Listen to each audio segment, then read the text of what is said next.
Oh là là, alors celui-là, fallait vraiment que je vous en parle. J'ai pas pu me décoller jusqu'au point final. Il a fallu que je lise d'un trait, comme ça. Ça m'était jamais arrivé depuis Bien belle lurette. Non mais imaginez. C'était un jour de départ en vacances, un dimanche matin. Je me réveille tranquille, la maison est encore très silencieuse. Bon, la valise pas prête, la maison pas rangée, complètement en désordre. Mais bon, c'est pas grave, je suis dans ma tranquillité avant que tout le monde se réveille. Donc je commence ce livre qui me tend les pages. Et puis là, je commence la lecture. Les enfants se réveillent, je me dis, bon allez, je vais lâcher un petit peu ce livre, je vais petit déjeuner avec eux, et puis je range la maison, je commence à vouloir faire la valise, et puis de nouveau ce livre sur ma table de chevet qui me tend les pages à nouveau. Et là, mais j'ai pas pu décoller. Pas une seule fois. 4 heures non-stop, bam. J'ai adoré ce livre.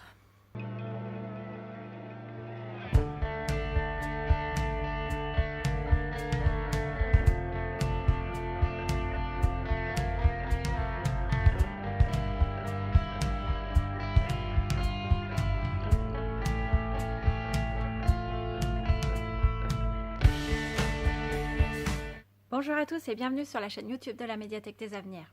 Ce livre qui m'a happée est le livre de Olivier Adam, La tête sous l'eau, paru aux éditions Robert Laffont dans la collection R. C'est l'histoire d'un déménagement. Non, en fait, c'est l'histoire d'une disparition. Non, en fait, c'est l'histoire d'une réapparition. Pas miraculeuse, mais d'une réapparition. Enfin, bref, c'est l'histoire de tout ça à la fois, racontée, donc c'est l'histoire de Léa, racontée par son frère.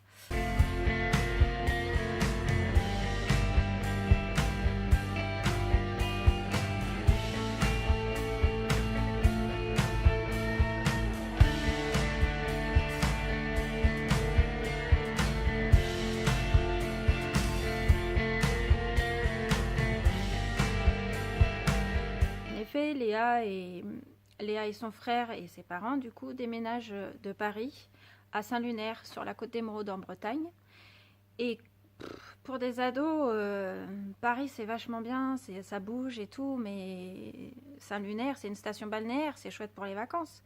Léa est en colère de ce déménagement après ses parents parce elle est triste d'avoir quitté une personne qu'elle aime. Du coup, elle essaye de demander à sa mère de retourner à Paris, voir cette personne à chaque vacances, mais sa mère lui refuse systématiquement parce qu'elle ne connaît pas cette personne.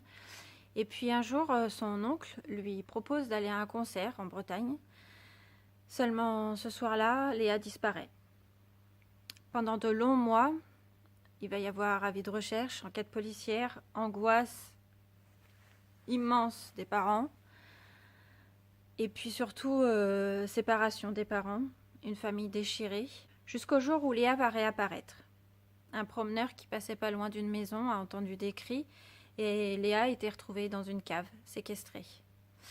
À partir de là, on va suivre sa reconstruction. Et là, les parents et surtout son petit frère, qui est le narrateur du livre, doivent faire face à son silence, ses terreurs, ses angoisses et aux questions que lui-même se pose. Qu'est-ce qu'elle a subi exactement?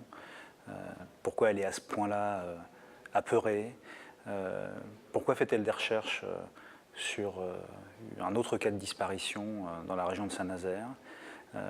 Pourquoi refuse-t-elle de parler à la police et de délivrer des éléments sur son ravisseur, les conditions dans lesquelles elle a été retenue, mais aussi sur les circonstances de sa disparition? Mais l'histoire a été écrite comme un puzzle avec des pièces qui s'imbriquent les unes dans les autres, les pièces étant les lettres que Léa écrit à cette personne qu'elle aime, qui est restée à Paris, et le point de vue du frère.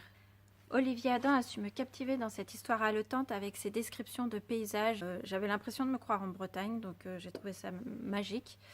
Et puis toutes ces émotions qu'il traverse, que cette famille traverse, toutes ces angoisses, mais aussi ses doutes, ses confidences.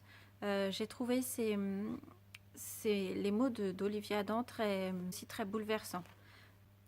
J'espère vous avoir convaincu de lire ce super roman d'Olivier Adam. Si vous souhaitez le réserver, vous pouvez aller sur le site acv.bibenligne.fr.